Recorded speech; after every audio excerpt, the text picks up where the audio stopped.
Hello students, how are you? All good? So let us start our class. Students, we are going to start our class. So take out your English book.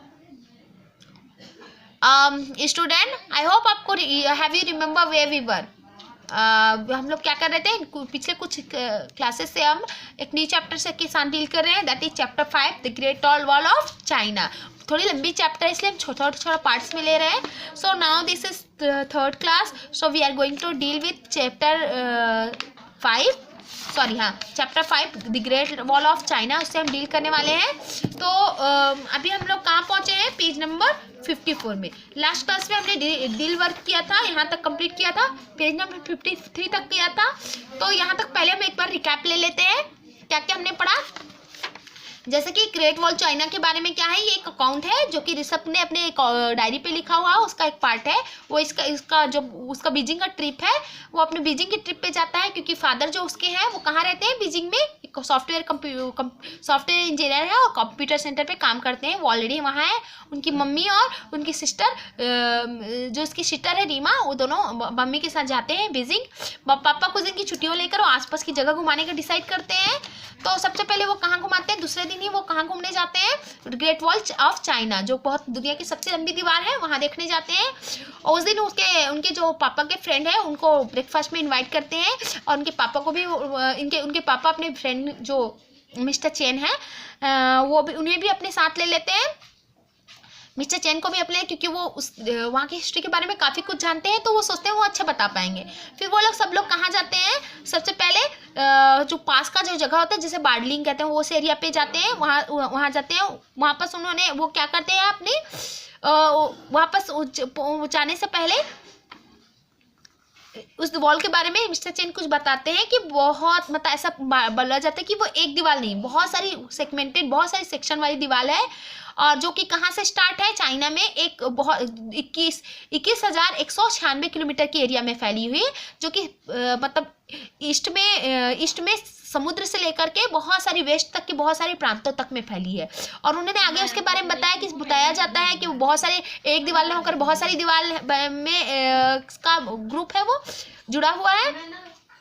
और किसने बनाया? जब वो रीमा पूछती है mister chain से कि किसने बनाया है दीवार को, तो बताते हैं कि इसको पूरे राजवंश कई सालों तक ये बनती रही. दीवार बनी, फिर बिगड़ी, फिर बनी, तो इस तरह कई सालों तक बनती रही. मतलब 7 सेंचुरी तक 2500 ईयर तक के पहले ये बनी है. और इसमें ना जॉ डायनेस्टी के टाइम ये पूरी तरह मतलब सामने में आई. और ये जो उस टाइम के शासक थे, जो एम्परर थे वहाँ के, वो लोग ने अपने डिफेंस के लिए, अपनी रक्षा के लिए इसे बनाया था.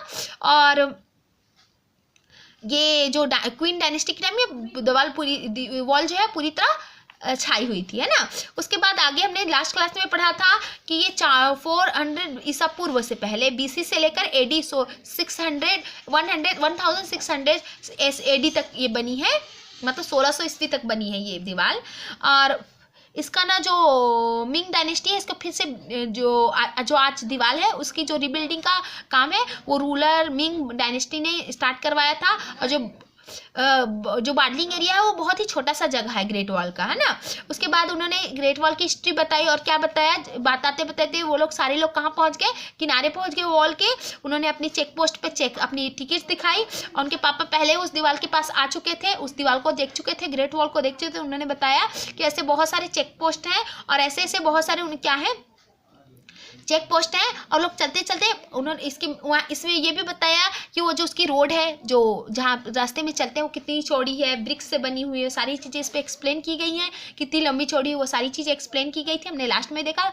वो चलते चलते कहाँ पहुँच जाते हैं? उस ग्रेट वॉल के कहाँ पास पहुँच जाते हैं? वॉच टावर में. वॉच टावर मतलब एक ऊँची जगह जहाँ पर से देखते थे. जो उस टाइम ना जो डायनेस्टी जो उन्होंने बनाया था, जो डायनेस्टी फैमिली ने, राजवंश ने जो बनाया था उस वॉल को, तो वो एक्चुअली साइन देने के लिए वो बनाया था. और वो तब मिस्टर चेन ने बनाया कि वो उस टाइम ना ये जो वॉच टावर है उसको मिलिट्री को साइन देने के लिए कुछ मतलब मैसेज ट्रांसफ़र करने के लिए मिलिट्री को मैसेज ट्रांसमिट करने के लिए यूज़ किया जाता था उस वॉच टावर का, जो कि फायर या स्मोक दिखाकर किया जाता था. So let's move next.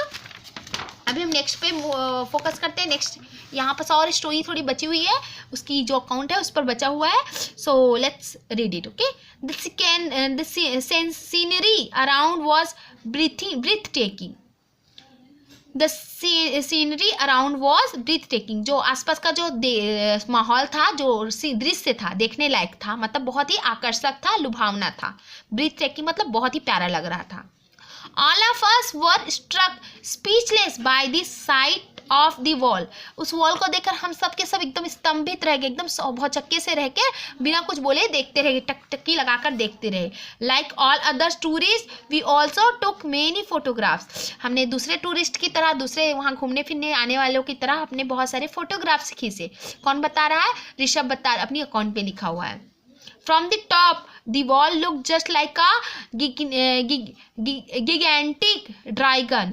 ऊपर से दीवार, जो वॉल का ऊपरी भाग से ऐसा लग रहा था कि बहुत बड़ा ड्रैगन है, बहुत ही विशाल का है, बहुत ही बड़ा वाला क्या है, गिगनेटिक मतलब बहुत ही बड़ा ड्रैगन है। आप लोगों को जो वर्ड टफ लगते हैं उसे अंडरलाइन करके क्या करेंगे, उसे अंडरलाइन करके उसके मीनिंग डिक्शनरी से सर्च करके इसी तरह लिख लेंगे, ठीक है।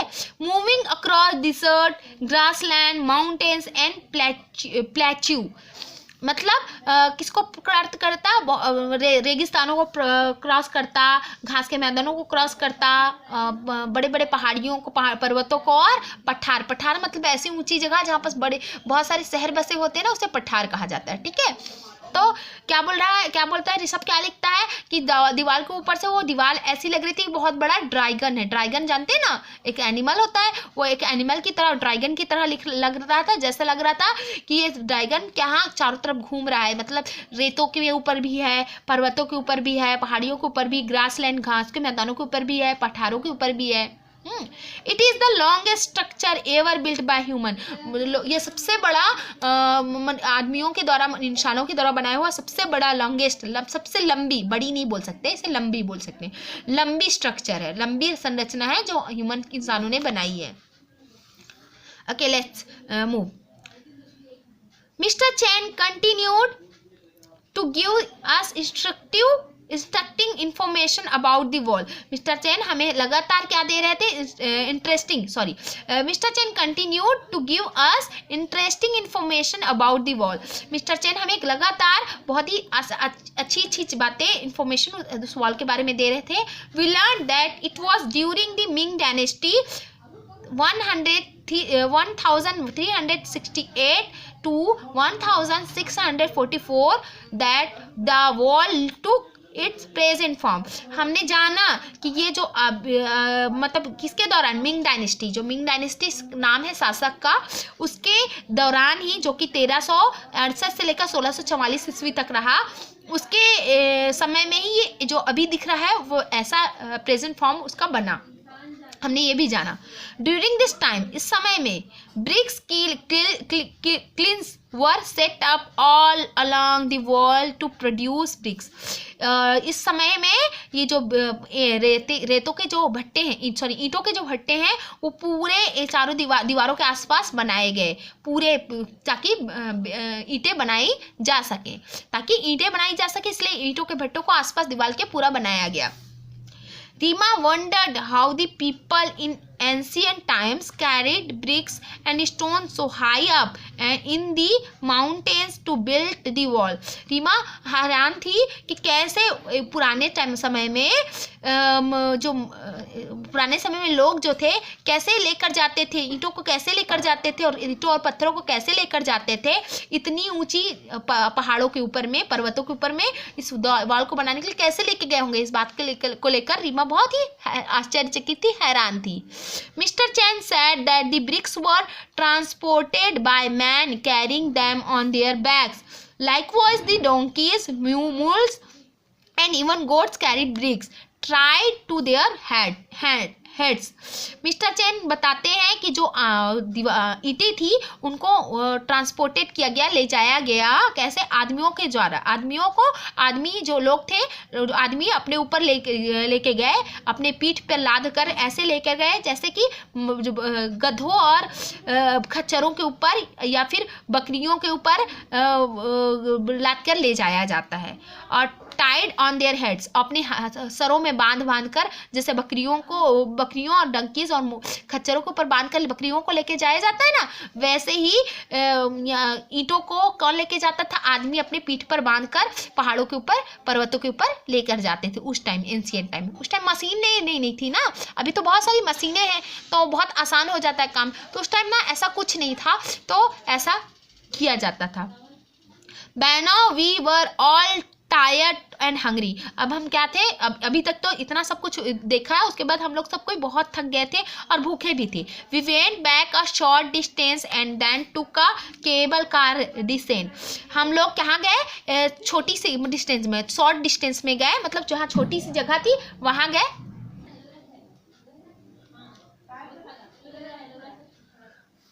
तो क्या किया हम लोग ने? वो बोले हम बहुत ज़्यादा भूखे थे और हम लोग थक गए थे और भूखे थे, तो हमने क्या किया? एक छोटी जो लॉन्ग शॉर्ट डिस्टेंस होता है, मतलब छोटी जो रास्ता होता है वो लिया और केबल कार से हम नीचे की तरफ आए, जो मतलब ऊंची जगह पे पहुंच गए थे तो वहाँ से नीचे की तरफ आए। At the foot of wall, मतलब दीवार की निचली जगह पे, जहाँ पर there were a number of small shops and hawkers selling souvenirs and pictures post card. हम लोग मतलब जहाँ जो दीवार की जो किनारी नीचे की निचली जगह पे नीचे आए तो वहाँ पर बहुत सारी छोटी छोटी दुकानें थी और स्टॉल वाले हॉकर्स थे जो क्या कर रहे थे? वो क्या कर रहे थे? सेवियर्स, जो यादगार, मतलब जो यादगार तोहफे दिए जाते हैं उन्हें सेवियर्स कहा जाता है। तो सोवियर्स जो यादगार जो चीज़ें होती मेमोरी के लिए वो चीज़ें बेच रहे थे, पिक्चर्स के पोस्ट कार्ड बेच रहे थे। We bought knick knacks for our friends. हमने कुछ यादगार चीज़ें या कुछ खाने पीने की चीज़ें, मिठाइयाँ या कुछ यादगार चीज़ें हमने अपने फ्रेंड्स के लिए ले लिए।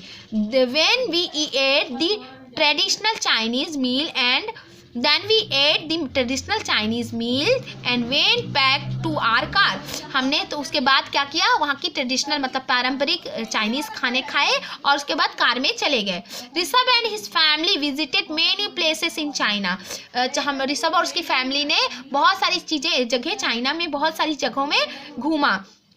he has maintained a detailed account of each places। वो डिटेल मेंटेन करता है एज अकाउंट के जैसा अपनी हर जगह का। Next time you visit a new place, अगली बार जब भी आप कहीं नई जगह में जाएं, write about it in your diary, उसके बारे में अपनी डायरी में ज़रूर लिखें। Then you can share the experience with your friends, उसके बाद अपनी फ्रेंड्स के साथ वो एक्सपीरियंस आप शेयर कर सकते हैं। So students, this drill work is यहाँ कंप्लीटेड। आई होप आप लोगों को बहुत आसान लगा होगा। आई होप आपको समझ में आ गया होगा, क्योंकि बहुत बड़ा चैप्टर था और बहुत इंटरेस्टिंग लगा होगा, क्योंकि अभी देखिए हमने इस चैप्टर पढ़ के हमने बहुत कुछ ग्रेट वॉल ऑफ चाइना के बारे में हमने जान लिया। 3 क्लासेस में हमारा ड्रिल वर्क कंप्लीट हुआ। मैंने इसलिए शॉर्ट लिया था बिकॉज आपको बहुत आसानी से समझ में आ जाए, और अभी आपको तक आई होप आपको समझ आ गया होगा। So you have to read it again, ये चैप्टर आपको फिर से रीड करना, और स्पेशली जो हमने पोर्शन अभी डील किया उसे तो आपको रीड करना है अच्छे से ध्यान से, ताकि आपकी वर्ड बिल्डिंग जो है कंप्लीट हो जाए, इंक्रीज हो, और वोकैबुलरी इंक्रीज हो, और आपकी चीज़ें जो है जो भी अंडरस्टैंडिंग हो अच्छे से क्लियर हो। और ये जो वर्ड है न्यू वर्ड्स है, ये this will be your homework. आपको मैं इसे एक्सप्लेन कर दूंगी नेक्स्ट क्लास में, बिकॉज अभी मैं एक्सप्लेन करूँ तो बहुत सारा चीज़ें हौच पौच हो सकती है आपकी माइंड में। So I am not going to explain it. So आप इसमें से देखकर कॉपी पे नोट डाउन कर लेंगे, and this will be your homework. So this will be your homework for 25th November। Clear, student? So we'll meet in our next class. So till then, stay safe, stay blessed, and be careful. Have a nice day.